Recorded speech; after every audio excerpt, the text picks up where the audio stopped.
All right, so today is September 24th, 2020, and it is right in the middle of the corona, and we're taking precautionary measures. And now, what we're doing here today is recreating what we did about a month ago. Unfortunately, we had some technical difficulties, but Jay and Bill are very gracious, and they have agreed to allow us to go over some old material, but there we go. So I remember last time that we were trying to concentrate more down the Turner Manfro line. And we had a really good discussion as well about Annie Bryant. But in any event, so Jay, I'm going to ask you if you would be so kind as to, if you could concentrate on that upper right-hand line of your chart and give us a little background, or you just go ahead and take it from here. Okay. Last time the first time we focused more on the Dorseys and the Bryants, and that line where Philip Henry Dorsey and Letitia Bryant and their line, and this time the time that we lost. And this time we'll focus more on the Turner Maddox line over on the right. The Turners and the Maddoxes were my grandmother's side of the family, my maternal grandmother, and they are 7th District people. Edmund S.T. Maddox and married Elizabeth Jordan Neal. And Philip Turner married Elizabeth Manroe. But before I get into that, let me just again preface what I have to say with, very briefly, with my focus. And that is, I focus on families. I repeat this because the people are always focusing on lines of descent. And you'll go back and 300 years, you'll have a coat of arms for the family member, usually the surname, and follow that line down. But in a 300-year period, you'll have roughly 10 generations. And in 10 generations, you'll have 1,024 line parents of descent. In other words, 1,024 parents in 10 generations, and each one of those parents theoretically influences you just as much. And so that kind of gives you an idea how inaccurate it is just to focus on one line. You know, my focus is on families, and families, because families shape individuals. That's my thinking, and it's not original. I got into this in the early 70s, and in the spring of 1972, I came into contact with a professor at Georgetown University. His name was Murray Bowen. He was a Tennessee Bowen, not Maryland Bowens, and he studied families, and he conducted a seminar, and I got involved in this seminar in the spring of '72, and I stayed in it all through the '70s. I would, each member of the seminar would report on work done in their families. So we would report on that, and get guidelines, and other people would critique us and so forth. Okay, having said that, also I thought I needed to do this. It wasn't a hobby with me like a lot of genealogy efforts are with people, with me, it was very self-serving. I thought I needed to improve my functioning, you know, and so this, I got into this and worked on this for that purpose. And I wanted to know things that all these things that go on in families shape individuals. And we don't know this growing up. All these things are impacting on us, and we aren't aware of it. But when you can look back and see how you were affected by these important events that were going on in the family, it helps give one perspective.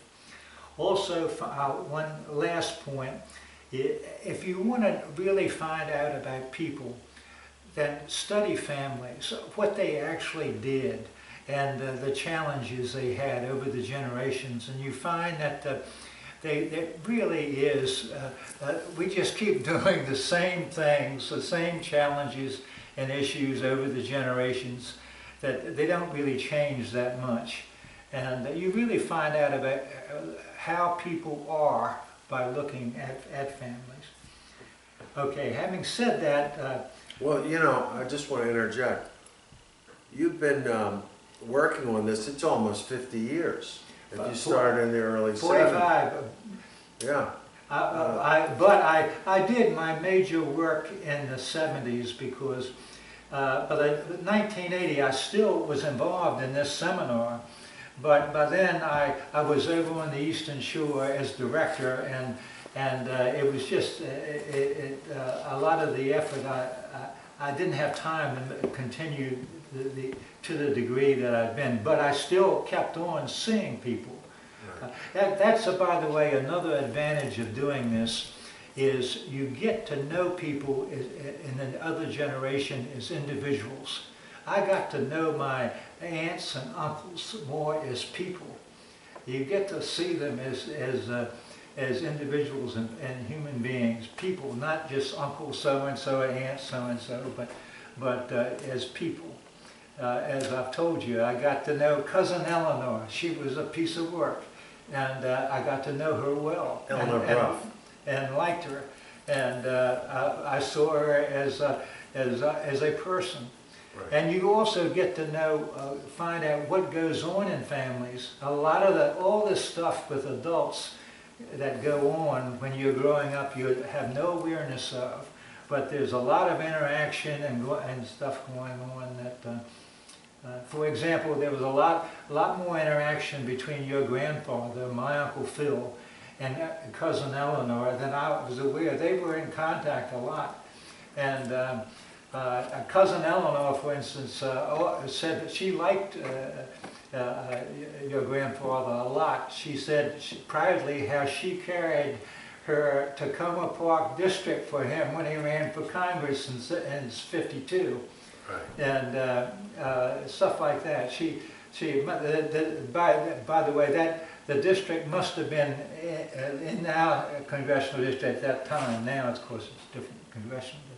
But anyway, getting to the Turners and the Maddoxes,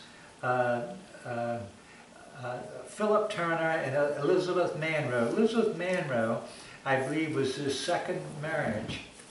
Philip Turner. They lived in Bachelor's Hope, which is one of the oldest inhabited homes in St. Mary's, and is on right. all the tours for the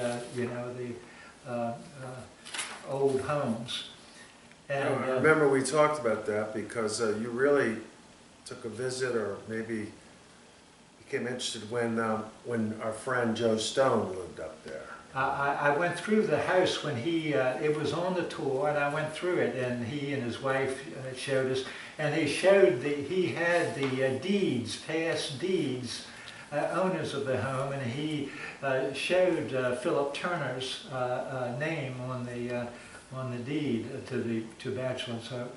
And Duncan Turner and Rose Maddox supposedly were married at Bachelor's Hope, and they didn't live far away.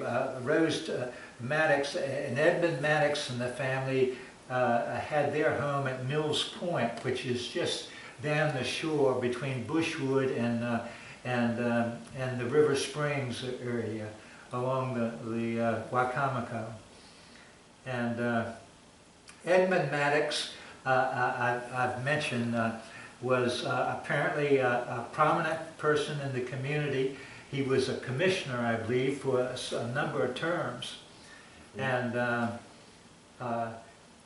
Elizabeth Jordan Neal, who married him, also came from a prominent family. One of the descendants of Maria Maddox, and Frank and Alexander Holmes. Her name was Nancy Ianson. She was the daughter of Frank Holmes, who was the son of Maria Maddox and Alexander Holmes. She told me that that I could be a son of the Revolution, from similar to DAR through Elizabeth Jordan Neal, because of Jordan, the name Jordan, and as I mentioned, my uncle, your grandfather, Phil Dorsey, told me that the Maddoxes always saw themselves as the aristocrats of the family. And you never hear that. You hear the Dorseys, but we know if we go around the Clements and look where the Dorseys live, they live in a very modest home. It's that little small shack that's attached to the bigger home was where they lived, I believe. So I think they were up and coming people, because obviously they sent their children, their sons, to Charlotte Hall, which must have cost some money, and their son to Western Maryland. Uncle Phil graduated from Western Maryland, and great Uncle Phil. Now, you told me at one time that on the Maddox side, they had the curse. Yes, supposedly there was an Indian curse, and there would be no male heirs.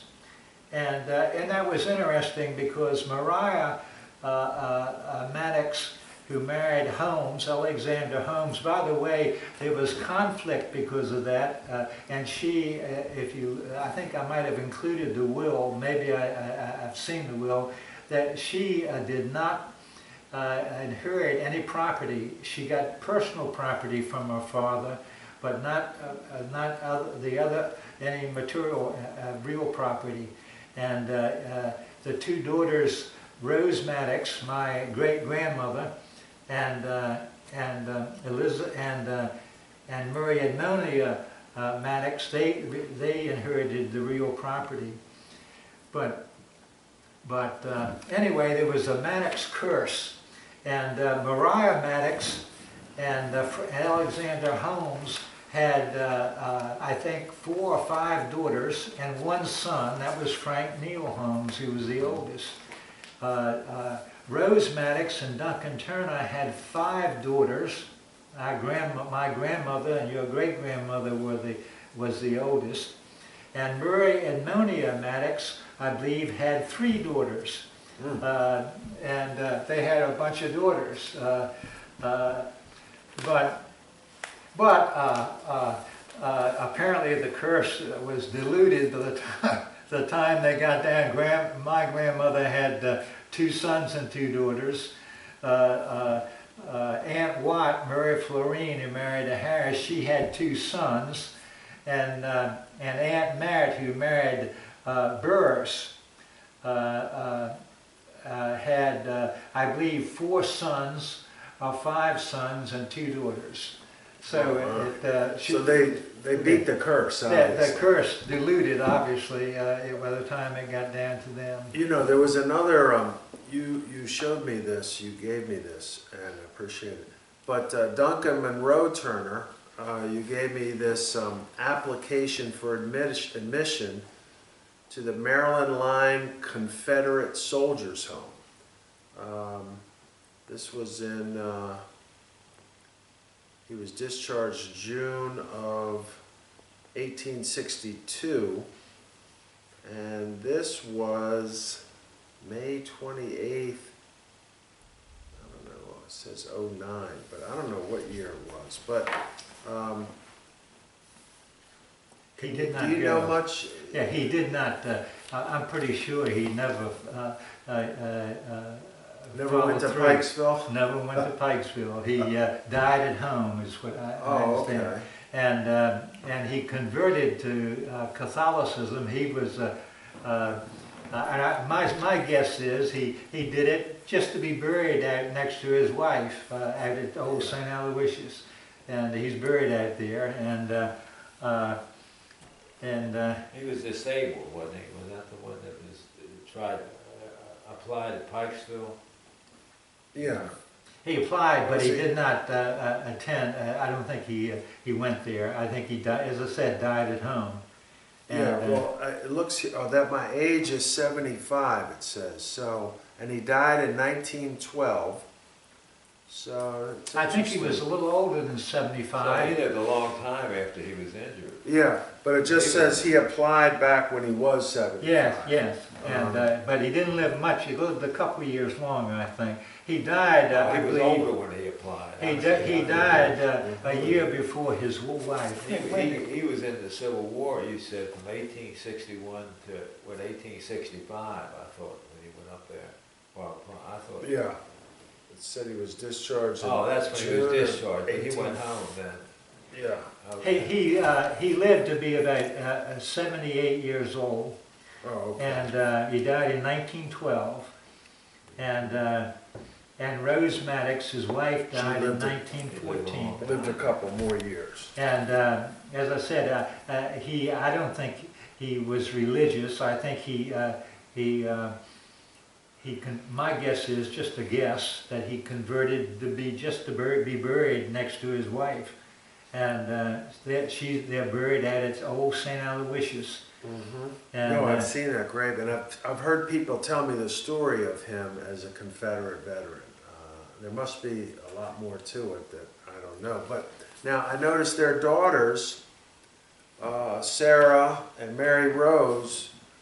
It seems to me that they died before their parents. Yes, they died young. Sarah married William Hayden, and they went to Washington. Apparently, he worked at St. E's, St. Elizabeth's, and she died. She died young, and they kind of cut her off. I don't think the family. I had made a tentative effort to try to find to locate their offspring. I think that one of the daughters was Isabel. Yes, I have Isabel, and maybe there was another one. And I heard someone told me that Isabel was an attorney, but I could be wrong. I don't know anything. Isabel Turner. Her name was Hayden. Sarah Ann, or Nanny, Aunt Nanny married William Hayden, and she died apparently in childbirth, and as I said, that they kind of cut off from the family. I think he did. He didn't maintain contact with the family. Mary Rose was of the 5 sisters. She was the maiden aunt. She did not marry, and died in '09, in the late 30s. And Mary Florine Watt, Aunt Watt. You knew her, didn't you? Yes, she lived in Baltimore, and she took care of Duncan Turner. She married John Harris. And I think John Harris might have been either the son or the nephew of that Congressman Ben Harris, who was famous during the Civil War. He was a very ardent pro-Confederate Democrat, and I think Lincoln might have locked him up for a little while because of his active support for the South. And anyway, Aunt Watt married John Harris. He was much older. He was over 20 years older than she. and they had two sons, Joe and Duncan. And as I told you, I got to know Duncan pretty well. And they lived, at the time that Duncan Turner died, I believe they were living across in the old home across from Bessie Manningly's house now, where Rob Manningly lives.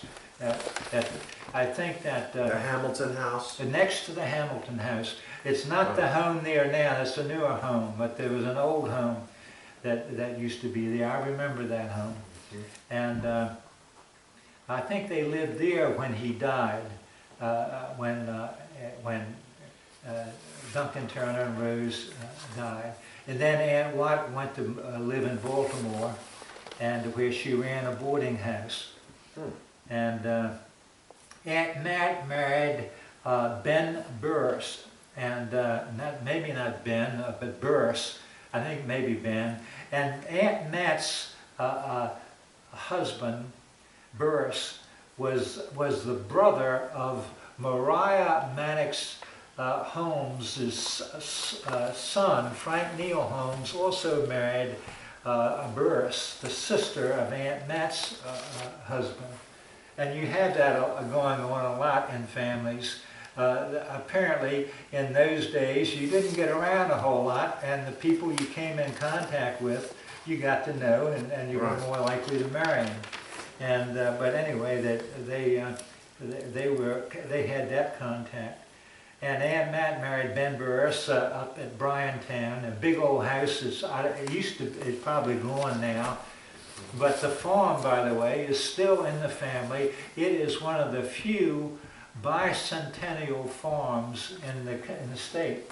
They used to have a sign. Rosalie told me that on the Eastern Shore you would drive around, every now and then you'd see a sign that said Centennial Farm, 100-year. But I never have seen anything that showed a bicentennial farm. But When you said Rosalie told you, Rosalie Carrico? Rosalie Eatman, who was the son of Aunt Matt and Ben Burris. The son. No, his name wasn't Ben, it was Ashby Burris. Burris, yeah. Ashby, very southern. And one of the Rosalie's sons is named Turner Ashby. He's known as Skippy. He's my age.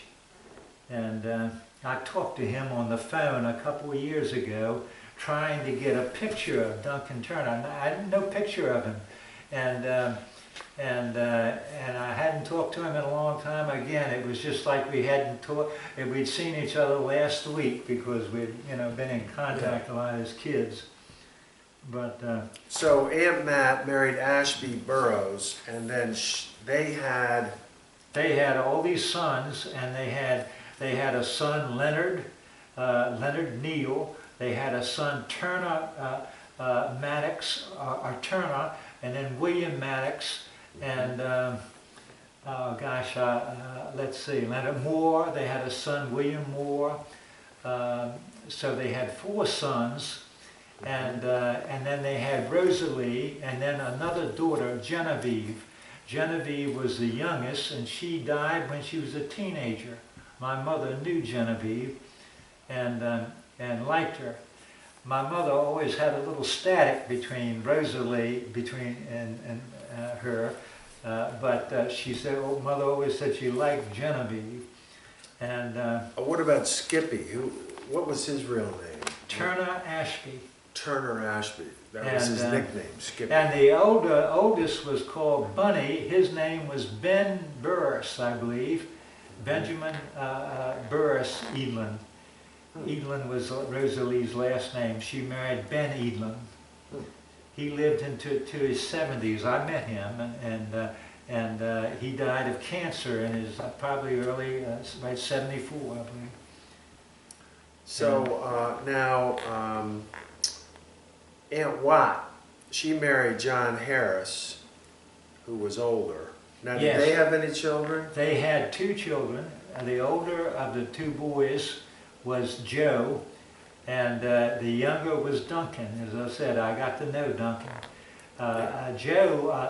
Duncan was I believe, a little more functional than Joe. And Joe died young. Duncan lived until his late 70s, I believe. When I saw him, he was in his 70s. And he lived up in Reisterstown when I got to know him. But he grew up in Leonardtown. Knew a lot of all the, told me some of the old stories about the Leonardtown people that he grew up with. The Fenwicks live right down a couple of houses down, Allie Fenwick with William Fenwick and Cuthbert Fenwick, and all the Fenwicks lived down. He would tell me some of the stories about these people, him and all of them. And Uncle Joe Mattingly across the street had all these girls. Bessie Mattingly, Sophie Goff, Hortense Mattingly, and a bunch of, and he was guarding them with great caution. While Duncan and the Fenwicks were always Trying to slip in. Attacking from the side, all sides. Now, let me ask you this question. You indicated that across from Bessie's racetrack farm, that's where Duncan and Rosalie lived, in a house next to the Hamilton house.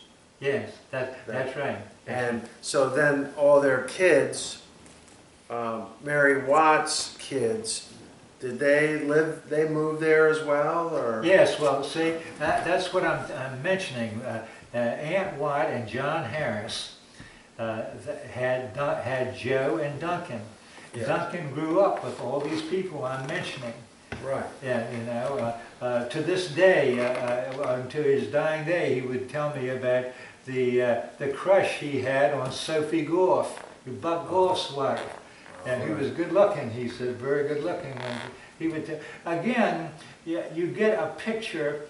One advantage of going back and talking about all of these things is you get advantage of all these people as they're young, and you find out they're doing what we were all doing, and you see them as individuals.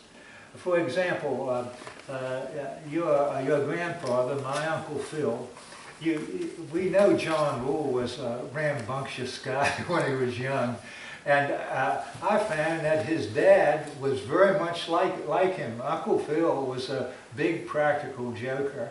Duncan told me once that he said that Cousin Phil told him that his girlfriend, Duncan's girlfriend, was waiting for him down at such and such a corner, and he went down, got all dressed up, and went down. And of course, she never showed. It was, you know,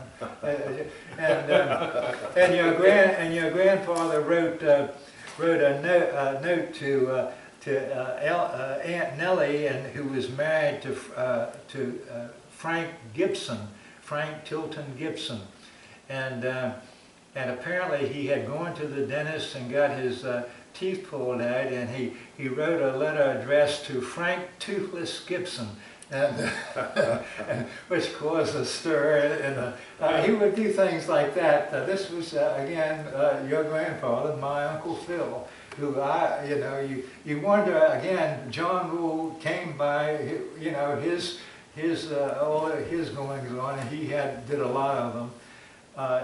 Very naturally, honestly, but you find out about all the stuff going on, some of the mild stuff, and some of the more serious issues in the family that parents usually tell you the good stuff, and you find out all the issues when you go out on the outside and you talk to other people, and you find out what went on in families, and all the things that were impacting you when you're growing up. You have no idea, the kids don't, of the stuff that's going on that's coming down through the families.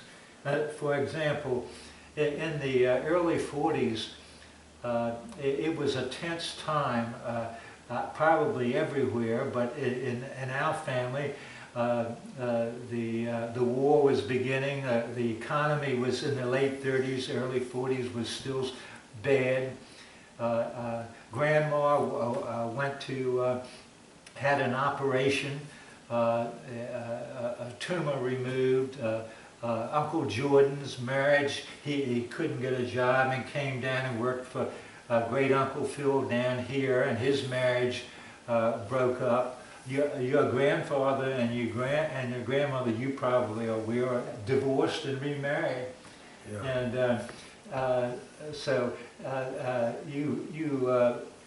there were Ann and Uncle Johnny came down to Leonardtown and worked.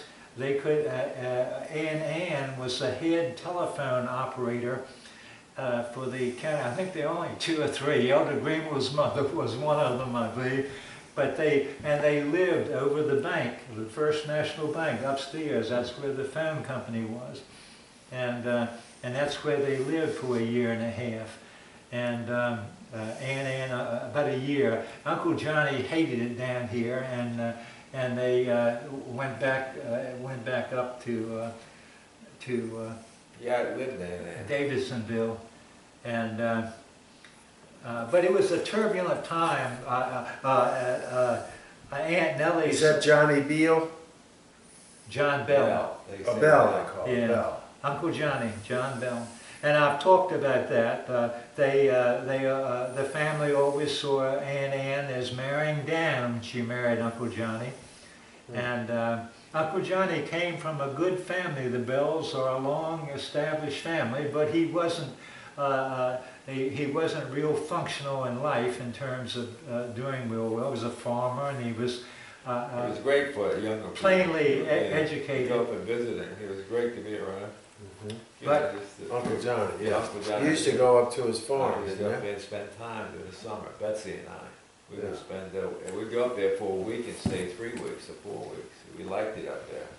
Ann was a very formidable person. She, Uncle Johnny was not, mother had often said that Ann would scare men away, but Uncle Johnny was not to be, he was fearless. He had a food stand down in the corner, and it sold vegetables and when he grew Produce. up, yeah, corn and everything. Oh. And he knew all the locals. He would go up to the local place at lunchtime. We would shoot pool and carry on.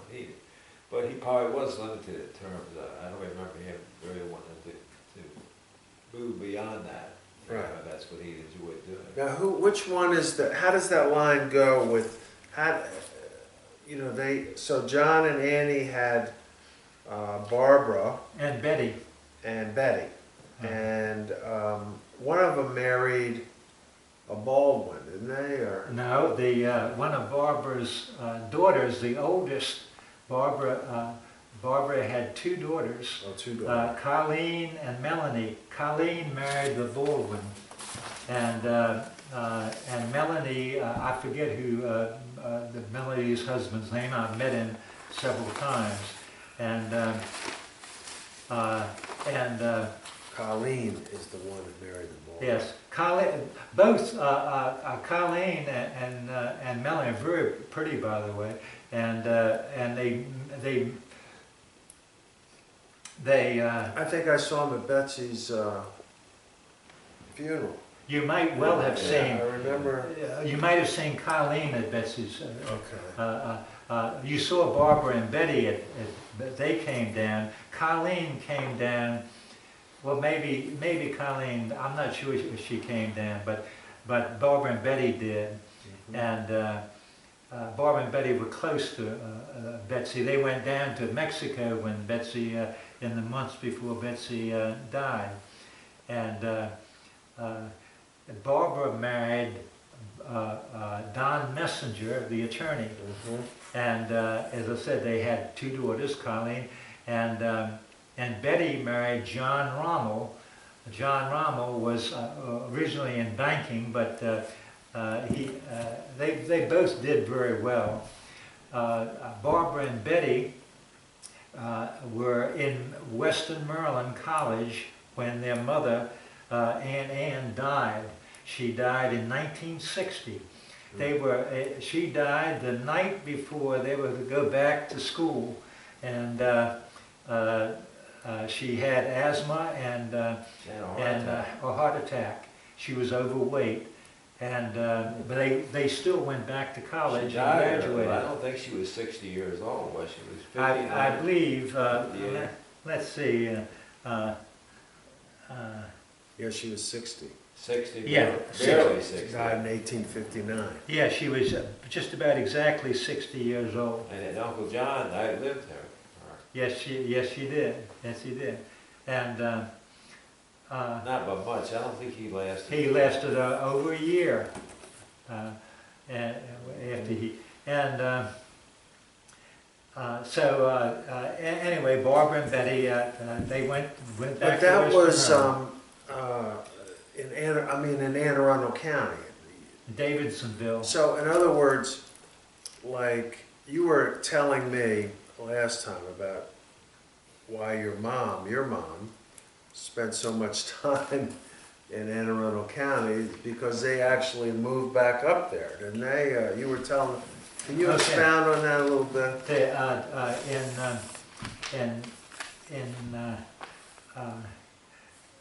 Let's see.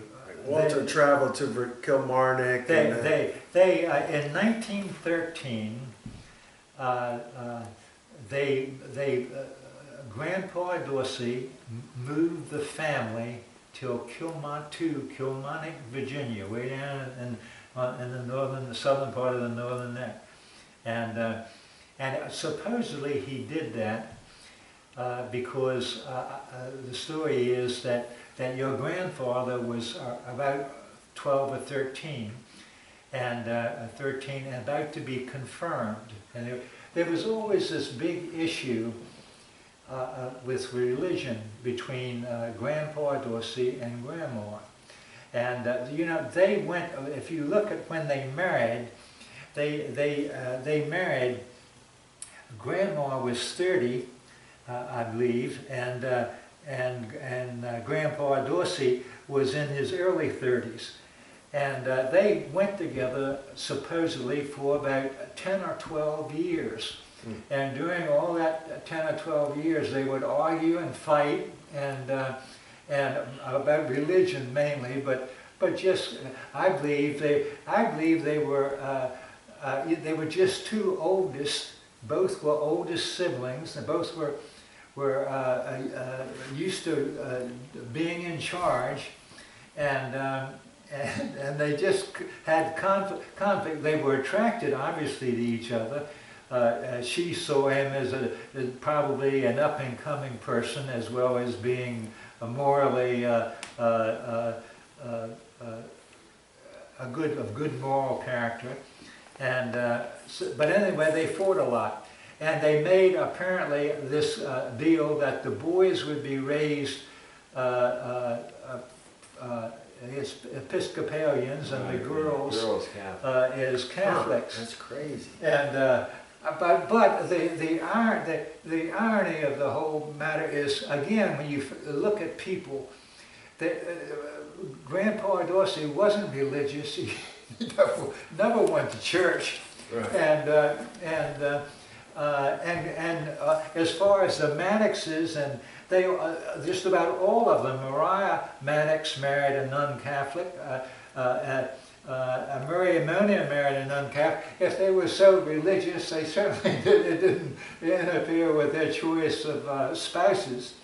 So I don't think people, when they want to fight, we'll find a reason.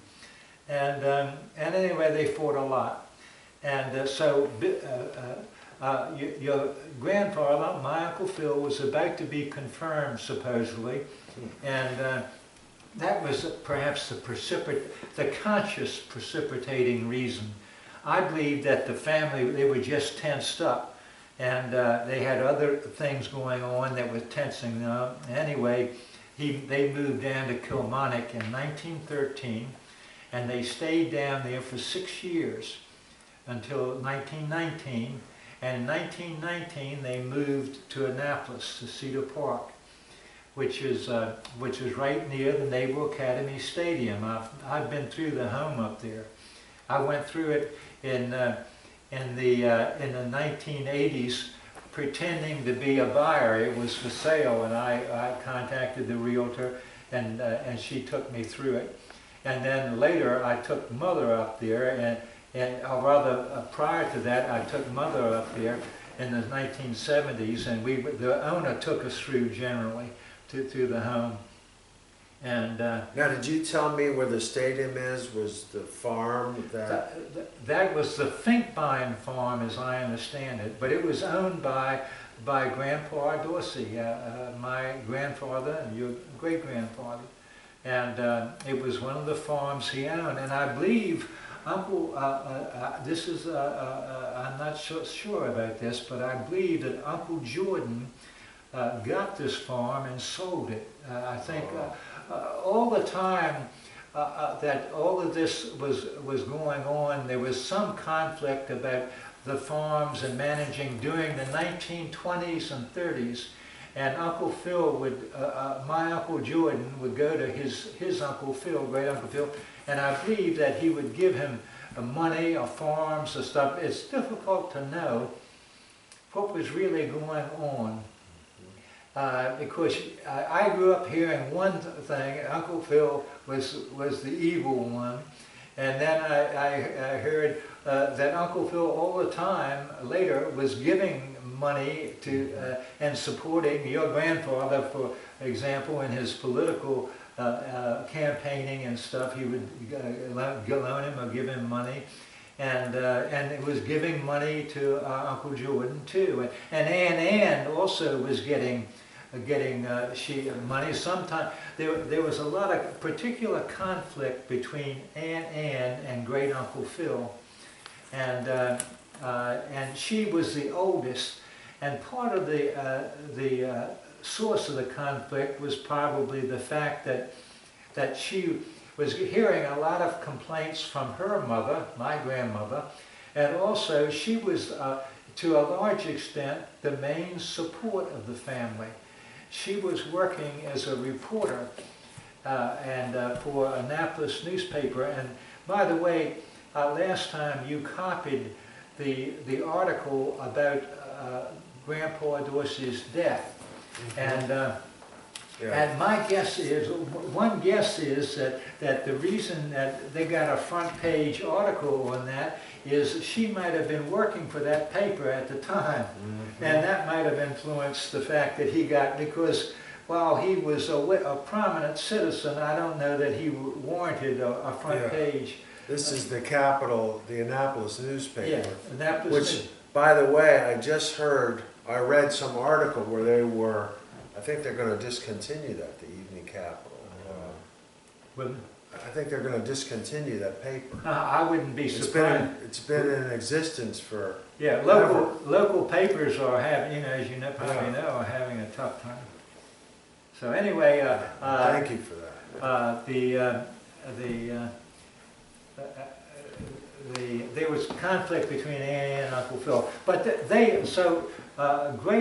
Grandpa Dorsey moved from Kilmarnock to Annapolis in 1919, and lived in Cedar Park, and that's where they were living when he died in 1923. Right. And only young man. Yes, he was 57, and he had been overweight much of his life, but later in life he obviously lost it. And he was aware that he had ill health, but I come by my dislike of healthcare systems naturally. I don't like to get caught up in them. He didn't either. He said I wasn't going to have anything to do with the healthcare. He knew that he was ill. It said that, I don't mean to interrupt, but it said death, which was caused by an acute attack of stomach trouble. Cancer, I think. I heard he used to say he walked the halls at night. Oh, he did? Worrying, it was kind of like worrying about money or farm, he just felt like, times getting up at night. I- I don't know if that was just. I think he was just a nervous guy. I think he probably paced a lot all his paced life. a lot of That, night you in know, the hallway. he had a hard And time. his stomach cancer was. But I think he died of stomach cancer. And it said it was in the hospital in Leonardtown. May have burned down. Yeah, But he was a spent young man, young. he spent time most of the time.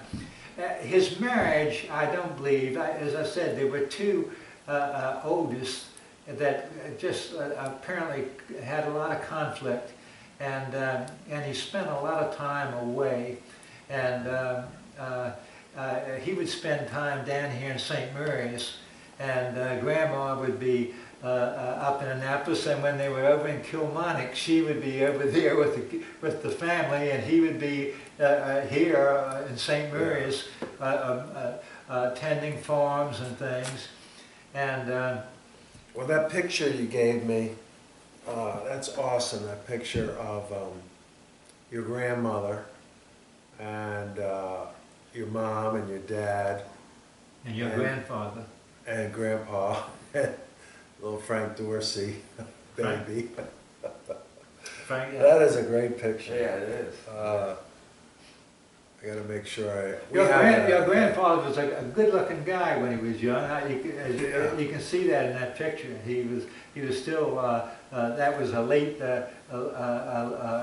30s, probably. Yeah. 1937 would be a guess when that picture. He didn't have that stomach on him. It wasn't big, yeah. And Well, that's interesting, and that is a really interesting story about the whole Annapolis connection, the Virginia, the religion, and now I would like to, if you could just go down the Turner Maddox line again, and briefly, if you would, try to put a little stamp on some of the other families that Okay. in the county that you're familiar with, that how we.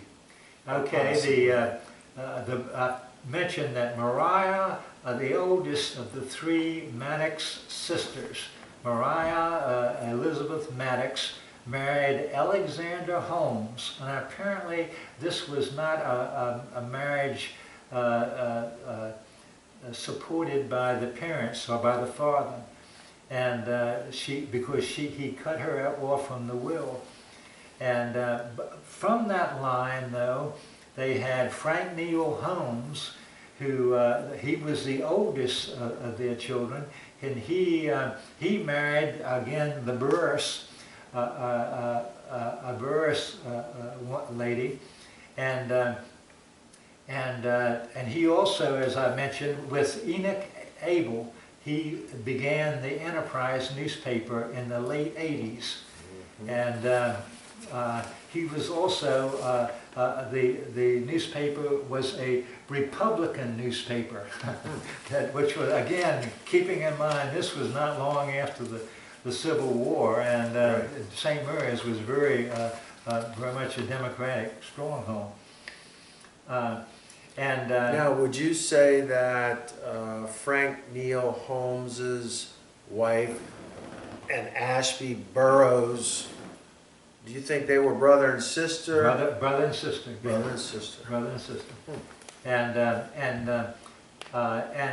in addition to Mariah Maddox and Alexander Holmes had, in addition to Frank Holmes, they had again 5 girls, and Ada, Edith, Viola, Elizabeth, and Molly.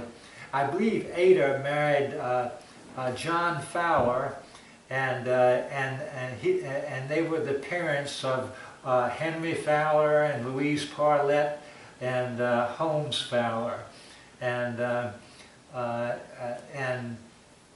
I believe also I used to know some information about some of the girls, other girls. I believe one of the other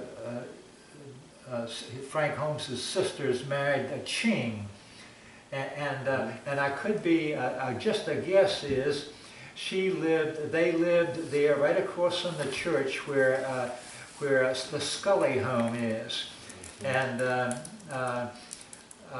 but I'm not sure about that. But those were the daughters. I didn't follow them down. Murray and Monia married Bennett Grayson, James Bennett Grayson, and he was the son, I believe, pretty sure, of Governor Grayson, who was one-term governor of Maryland in the mid-1830s. I saw his home when I was over on the shore. He lives in Queen Anne County, very near Kent Island, near Kent Narrows, not far from on Wye River, Wye Creek, in that area. And anyway, they had daughters. Let's see. I see Maria, Claudia, and Mary, but I didn't know much. I knew one of their. I knew one. One of them, I believe, was called Bessie, and we would visit her, cousin Bessie. She married McWilliams, and Yeah, you were saying about the. and they lived right up on the hill there, coming out of Clements. You go past the old Dorsey property on the left, you go up on the hill, and on the right, the McWilliams, George McWilliams lived, and Bessie was his. Bessie McWilliams was his aunt, well, actually his aunt. She raised him as a mother because she married, I believe, the father of him. It's kind of complicated, but anyway, Bessie McWilliams was the daughter of Murray and Monia Maddox and Bennett Grayson, and I knew her, but I did not know that they had some difficulty. Claudia, or one of the descendants of Claudia, had difficulty. I believe she ended up in Spring Grove and had some difficulty. But cousin Bessie and Grandma were very good friends, and we would visit them regularly when she was alive and Grandma was alive. Where would you visit them?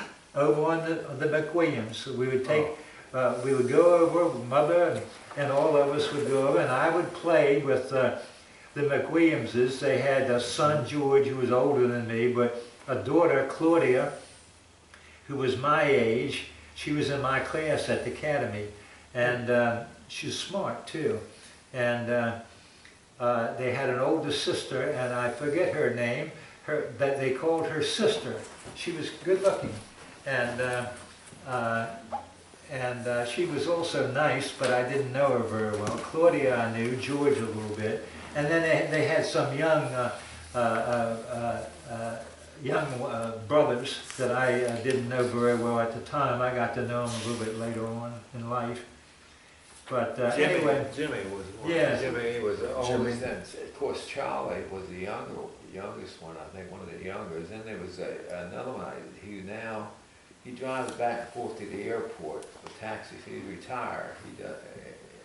yeah, I didn't know the younger When one. you say Charlie, you mean Charlie Mack, they call him? Who lived over on the fairgrounds? Yes, he was the youngest one of that family. Charlie but there were a McWilliams. couple boys. Jimmy was one. Yeah. And then there's another boy that you know and I know. He always calls me cousin, and I can't think of his. Andy? It might be Andy. Yeah.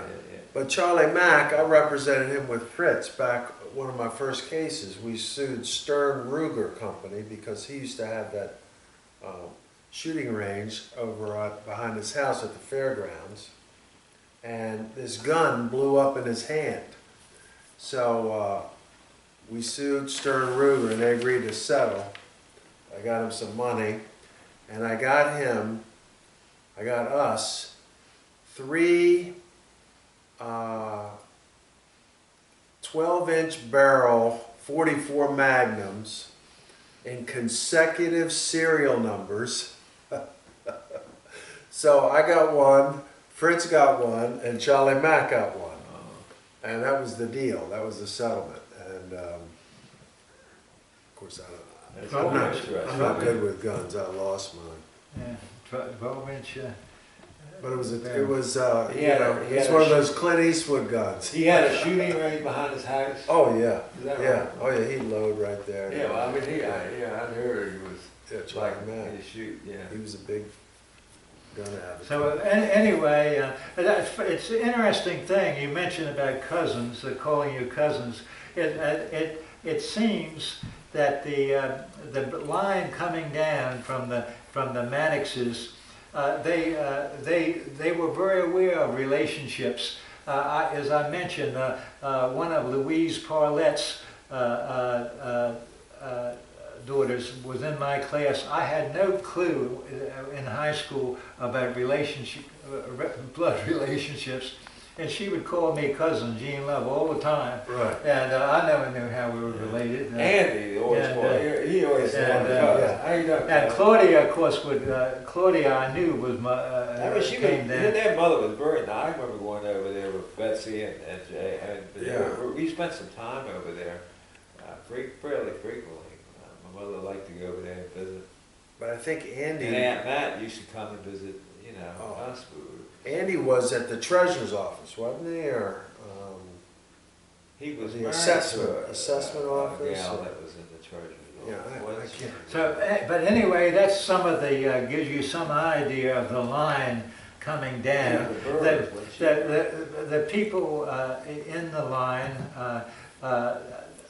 didn't do any better or worse than anybody else, but again, as your grandfather mentioned, the Maddoxes supposedly saw themselves as the aristocrats of the family. That was his quote from him. The Turners, again, there's some, everybody has some well-known famous people in all the lines. The Turners had a lot. John Turner was a physician, and he was connected to the Thomases and the Southerns and a lot of the names that were supposedly influential people. But I don't know how. The Pogues are come down. They are one line that come down through them.